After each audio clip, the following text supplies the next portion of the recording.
Hello guys, আসসালামু আলাইকুম। কেমন আছেন সবাই? আশা করি ভালো আছেন। আজকে আমরা যাচ্ছি ভোলা জেলার অন্যতম একটি রেস্টুরেন্ট, নতুন হইল কিছুদিন আগে। সেই রেস্টুরেন্টের নাম হচ্ছে প্রয়োজন ঘরোয়া খাবার। আমরা যাচ্ছি সেই প্রয়োজন ঘরোয়া খাবার রেস্টুরেন্টে। আস্তে আস্তে আমরা চরপেশন থেকে দুলারহাট রোডে ঢুকলাম। তারপর সেখান থেকে প্রায় 2-3 কিলোমিটার আসার পরও এখন আমরা সেই রেস্টুরেন্টটা খুঁজে পাচ্ছি না। রাস্তার এবং চারপাশের সৌন্দর্য উপভোগ করতেছি। এখানে রাস্তার সৌন্দর্য খুবই সুন্দর, কিন্তু রাস্তাটা মাঝে মধ্যে ভাঙা থাকার কারণে আমাদের গাড়ি চালাতে একটু প্রবলেম হচ্ছিল। বলতে বলতে আমরা সেই প্রয়োজন ঘরোয়া খাবার রেস্টুরেন্টে চলে আসলাম। রেস্টুরেন্টের ভিতরে ঢুকে দেখলাম মোটামুটি চারপাশের দৃশ্যগুলো অনেক সুন্দর লাগতেছে। প্রথমে পাশে যেটা দেখতে পাচ্ছেন, এই বিল্ডিংটার মধ্যে হয়তোবা তাদের অফিস। তারপর সামনে হচ্ছে কিছু খামার আছে।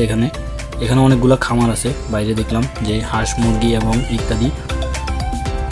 তো ফাইনালি সামনে যে এই ঘরটা দেখতেছেন, ওই ঘরটাই হচ্ছে এই রেস্টুরেন্ট।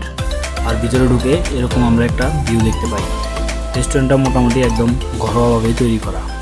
রেস্টুরেন্টে ঢোকার পরে আমার কিছু মন্তব্য তৈরি হলো তাদের প্রতি। সেই মন্তব্যগুলো আপনারা শোনেন।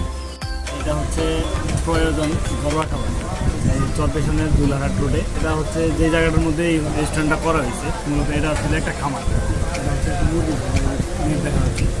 মুরগির খামার বা যে কোনো একটা খামার ছিল, সেটার মধ্যে এই রেস্টুরেন্টটা করা হয়েছে। আসলে বুদ্ধি থাকলে সব কিছুই করা সম্ভব।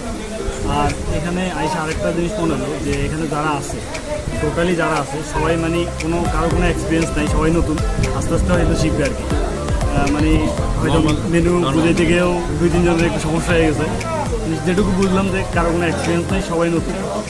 নতুন হিসাবে মোটামুটি ভালোই লোকজন আসে বা দেখতেছে। আর খাবারের কোয়ালিটিটা এখনও জানি না, যদিও খাওয়ার কোয়ালিটি যখন খাবো তখন বলতে পারবো আর কি যে আসলে কী অবস্থা। এই যে দেখতেছেন রেস্টুরেন্টটা, আর এই হচ্ছে সেই উদ্যোক্তা, যার রেস্টুরেন্ট সেই হচ্ছে এই লোক। আর এখানে পাশে অনেকগুলা হচ্ছে হাঁস মুরগির খামার এবং হয়তো বেড়াটারা যত যা আছে ওগুলা সব কিছু পশু পাখির একটা খামার এখানে আছে, যেটুকু বোঝা যাচ্ছে। বাইরের পরিবেশটা অনেক সুন্দর। এই হচ্ছে তাদের মেনু কার্ড, যেটার মধ্যে প্রায় 80+ খাবারের আইটেম দেওয়া আছে। তো আমরা এখান থেকে আজকে চয়েস করছিলাম প্রথমে মহিষের কালো বোনা এবং মোরগ পোলাও, কিন্তু তাদের কাছে মহিষের কালো বোনা ছিল না, সেজন্য তারা আমাদেরকে গরুর কালো বোনা দিয়েছিল। আপনারা অবশ্যই কল দিয়ে আসবেন। যদি কল দিয়ে না আসেন তাহলে এখানে এসে বসে থাকা লাগবে, যেহেতু সবাই নতুন। এখানে কারো কোনো এক্সপিরিয়েন্স নেই, খাবার দিতে অনেক লেট করে তারা। ফাইনালি 40 মিনিট অপেক্ষা করার পর খাবার আমাদের টেবিলে আসলো।